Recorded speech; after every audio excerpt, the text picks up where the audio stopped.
Hello friend, welcome back to my channel বিশ্ব প্রতিভা channel. তো বন্ধুরা, তোমরা সবাই কেমন আছো? আশা করি তোমরা সবাই খুব ভালো আছো, আমিও খুব ভালো আছি।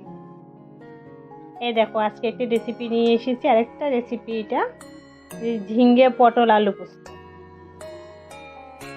ঝিঙ্গে পটল আলু পোস্ত। দেখো, ঝিঙ্গে পোস্ত আলু দিয়ে করতে কি কি লেগেছে দেখো।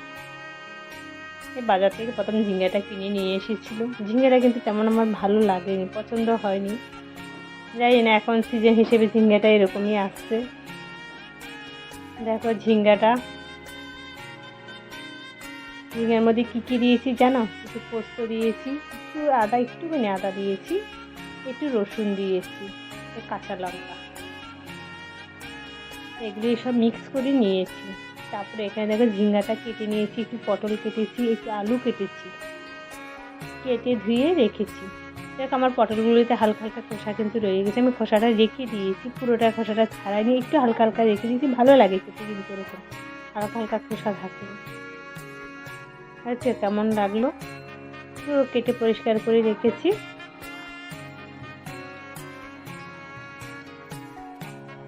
সব দেখো, ওভেনে কয়রা বসেছি, আমি ননস্টিকের কয়রা, ফ্রাইং প্যান বলে যেটাকে।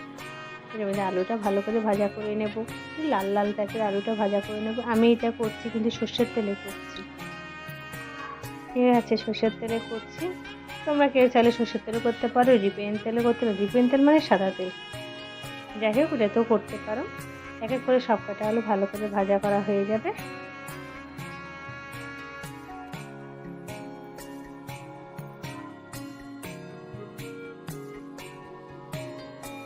সব আলু ভাজা করা হয়ে যাবে। ভাজা করা হয়ে গেলে তারপরে আমি আলুটাকে তুলে নেব। ভাজা করা হয়ে গেছে, আলুটাকে তুলে নিলাম। তারপরে দেখো ঝিঙ্গা পটলটা ভাজা করে নেব। ঝিঙ্গা পটলটা ভালো করে ভাজা হয়ে যাবে।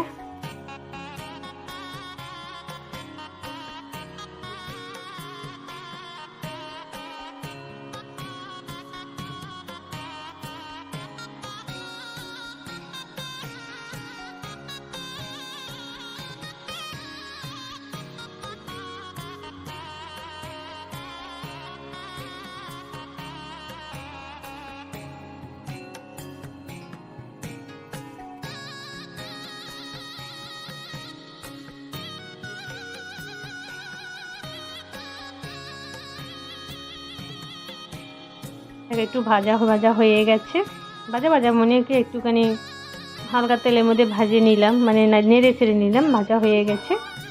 তার মধ্যে দেখো যে তেলটা আছে, তেলটার মধ্যে আমি কালো জিরা ফোড়ন দিলাম। কালো জিরা ফোড়ন দেওয়া হয়ে গেছে। ফোড়ন দেওয়ার পর বুঝতে পারছো, কালো জিরাটা ভালো দেখা যাচ্ছে না, কড়াইটা কালো তো ওই জন্য দেখা যাচ্ছে না, বুঝেছো? তারপরে দেখে যে পোস্ত বাটা ছিল, পোস্তের সাথে একটু লঙ্কা, একটু আদা, একটু এই দুটো রসুন দিয়েছি। এটাকে ভালো করে কষিয়ে নেব মশলাটাকে। এটা একটা মশলা বলি, কেননা যেহেতু সব দেওয়া হয়ে গেছে ওই জন্য মশলা বলি। তার মধ্যে দেখো পরিমাণ মতন আমি হলুদের গুঁড়ো দিলাম। হলুদের গুঁড়োটা দিয়ে ভালো করে কষিয়ে নেব। বন্ধুরা, তোমরা একটু ভিডিওটা স্কিপ করবো না প্লিজ, সবাই কাছে রিকোয়েস্ট, সবাইকে ফুল ভিডিওটা ওয়াচ করো।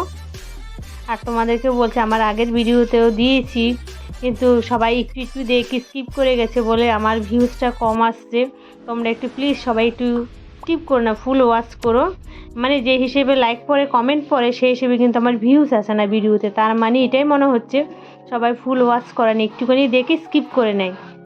প্লিজ তোমরা সবাই একটু ভিডিওটা ফুল ওয়াচ করো। কিন্তু খুব কষ্ট করি ভিডিওটা বানাই, সময় নষ্ট করে তোমাদের জন্য বানাই, সবাই আমারও ভালো লাগে বানাই। যাই হোক, ভিডিওটা করার পর যদি সেরকম ভিউজ না আসে, মানে এটা খারাপ লাগে খুব। আলুটা দিয়ে দিয়েছি, বুঝতে পারছো? মানে এটা কষানো হয়ে গেছে ভালো করে, ভাজাটা দিয়ে দিয়েছি, আলু ভাজাটা পোস্তর মধ্যে সব দিয়ে এবার কষিয়ে নেব। আবার এই দেখতে পাচ্ছ পটল আর ঝিঙ্গেটাও দিয়ে দিলাম, দিয়ে ভালো করে নেড়ে ছেড়ে নেব, কষিয়ে নেব। আর ভিডিওটা যদি তোমাদের ভালো লাগে, তোমাদের আদার্স বন্ধুদের সাথে শেয়ার করবে, লাইক করবে, কমেন্ট করবে, ভালো ভালো কমেন্ট করবে। আর আমার মিষ্টি মিষ্টি বন্ধুরা সবাই একটু ভিডিওটা ফুল ওয়াচ করো প্লিজ, স্কিপ করো না, একটা দেখিয়ে দিও প্লিজ, সবার কাছে রিকোয়েস্ট। আর দেখো স্বাদ মতন মিষ্টি দিয়েছি, পোস্ত বাটাতে মিষ্টি না দিলেও ভালো লাগবে না। আমি তো মিষ্টি খাই, সেটা তো তোমরা জানো, তরকারিতে মিষ্টি খাই। এটার মধ্যে আমি রসুন দিয়েছি 1 রোয়া, এমনি দিয়েছি। যাই হোক তোমরা যদি চাও রসুনও না দিতে পারো, রসুন স্কিপ করতে পারো। এটা কিন্তু একটা নিরামিষ রেসিপি, তোমরা নিরামিষ, রসুনটা দিয়েছি বলে নিরামিষ হয়নি, রসুনটা না দিলে হয়তো নিরামিষ হতো। তোমরা সবাই একটু রসুনটা না দিয়েও খেতে পারো, নিরামিষ করে খেতে পারো, খুব ভালো লাগবে। আলু ঝিঙ্গা পোস্ত। যদি ভালো লাগে লাইক শেয়ার কমেন্ট করবে, আর সুন্দর সুন্দর কমেন্ট করবে। আর যারা নতুন আছে তারা একটু সাবস্ক্রাইব করে বেল আইকনটা বাজিয়ে পাশে থাকবে, আর নিত্য নতুন ভিডিও আনার সহযোগিতা করবে আমার সাথে। আর সবাইকে অনেক অনেক ভালোবাসা, অনেক অনেক ভালোবাসা, অনেক অনেক ভালোবাসা। আর থ্যাংক ইউ, বাই, টাটা।